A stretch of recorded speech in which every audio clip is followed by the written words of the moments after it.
It was on December the 17th, 1903, that Orville Wright won the coin toss that would allow him to make history. He and his brother Wilbur had invented the airplane, and winning the coin toss meant that he would be the one to test it in its inaugural flight. The test was successful, ironically coming just 9 weeks after the New York Times reported that it would take anywhere from 1 million to 10 million years to develop usable aircraft. They could not have been more wrong. The technology was instantly adopted and adored, while also almost immediately being repurposed into tools of destruction in the Great War that loomed just a decade later. However, this wouldn't be their only use. Many people were looking to planes for many purposes. This is the story of one of the most dangerous jobs in history, becoming the first to deliver mail via plane. We're all gassed up and cleared for takeoff as we learn something new. Less than a decade after the Wright brothers first took flight, the US Post Office was already beginning to experiment with flights at various air meets, fairs, and carnivals. But it wouldn't be until 1918 when the first scheduled service between New York City and Washington, D.C. would take place. However, it wouldn't go exactly according to plan, as the pilot, Lieutenant George Boyle, initially failed to start his plane after failing to make sure it had enough fuel. And when he finally filled up the tank, he accidentally flew out of DC in the wrong direction. Then he damaged the plane after attempting to land in a field to ask a farmer for directions to New York City. He ended up taking the mail out of the wrecked plane and hitching a ride back to Washington, D.C. 2 days later, he tried again, becoming lost and making an emergency landing after running out of fuel. Despite the early failures, the post office was determined to make things work, and in August of 1918, the airmail service officially launched with civilian pilots. Most of the planes used in the first year of operation were surplus from those made for World War I. They could carry around 300 pounds of mail, and within the first 2 years, the 40 pilots the post office hired would deliver 49 million letters across thousands of flights. They flew with the large sacks of mail, charging an average cost of just under $65 for each hour that they were in the air.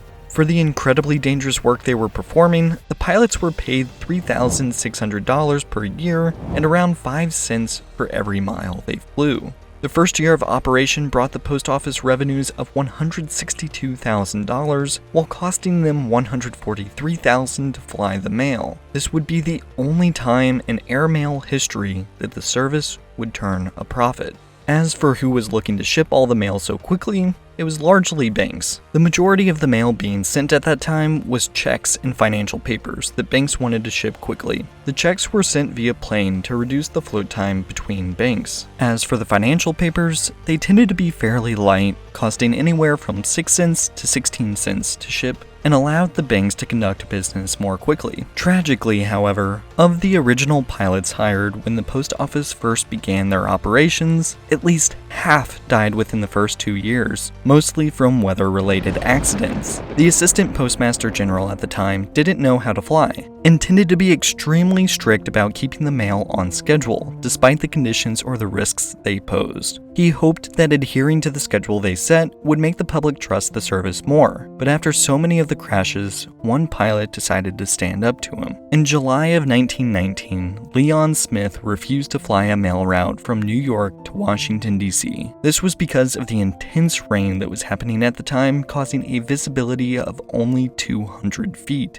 He was told to use his compass to navigate instead of looking around, and when he refused again, he was fired, leading to all of the pilots that flew the mail to go on strike. After 3 days of striking and deliberation, the two parties decided on a deal that would allow pilots to only fly when they could confirm safety from the conditions. They would confirm this by having inspectors fly up into the storms themselves, or if they weren't pilots, they would sit where the mailman usually sat as the pilot flew them up into the storm to check. The practice would be made even safer as planes began flying across the country on September 8, 1920. They would only fly during daylight, in part for the safety, and also because pilots were heavily reliant on visual landmarks to navigate. During the day, they would fly as far as they possibly could, landing near a rail yard before dark, and loading the mail onto trains which would travel throughout the night until they could be picked up by another pilot in the morning to continue the journey. This worked well until a daring pilot decided to push the limits. Jack Knight worked to make the process more efficient and allowed for pilots to be able to navigate at night. He ran a test on February 22, 1921, where he would coordinate a relay of pilots similar to how the Pony Express worked to deliver mail from person to person until they made it from San Francisco to New York.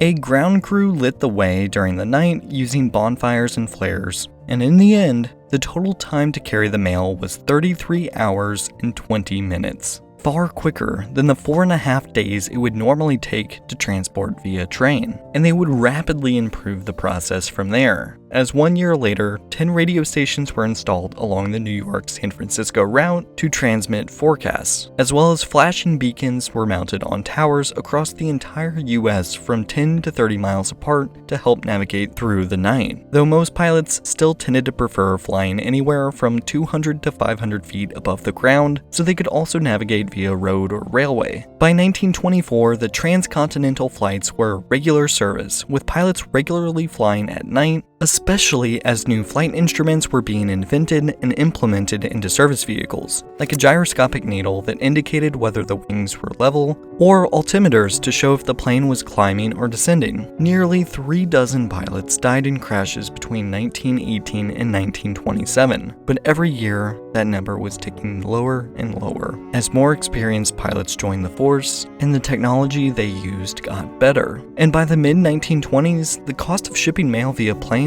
started to make more sense. So in 1925, the post office started taking bids from commercial aviation companies to provide mail services. This proved extremely beneficial to the airlines, who were struggling as very few people were trusting of the technology. The extra money coming in from the government to deliver mail allowed the commercial airlines to innovate on their designs without necessarily having many human passengers aboard. The Postmaster General in 1929 was quoted as saying, "We think it is necessary to give some aid to the passenger carrying lines, particularly if by giving that air we greatly increase the airmail facilities in the country." These companies that were being brought onto the scene saw many influential names of the time getting into the business of flight. William Boeing used airmail to build up the Boeing Company. Henry Ford started his short-lived Ford Air Transport Company, and on May 23, 1926, a carrier called Western Air Express booked a flight not only filled with letters, but also 2 passengers, flying from LA to Salt Lake City, Utah. It was a 7-hour flight that required the passengers to sit on top of stacks of mail, but they managed to touch down safely. After Franklin D. Roosevelt was elected, however, charges of corruption in the awarding of contracts to airlines caused the cancellation of all domestic airmail contracts. To keep the flow of letters going, Roosevelt ordered the U.S. Army to transport the mail, and what happened next was a complete disaster. Within 2 weeks, 10 pilots had died in crashes due to inadequate equipment and inexperience in severe weather. In total, in just a few months, the Army Air Corps logged 66 crashes and 12 deaths. But this change had only lasted a few months before the delivery of mail was returned to private companies, though none of them were the same that had been accused of corruption. Instead, they would be given to companies like TWA, Continental, Northwest, Eastern, and American Airlines, which would go on to be some of the biggest passenger airlines for years to come. Thanks for watching. If you enjoyed this video, feel free to like and subscribe below. Thanks again, and I will see you in the next one.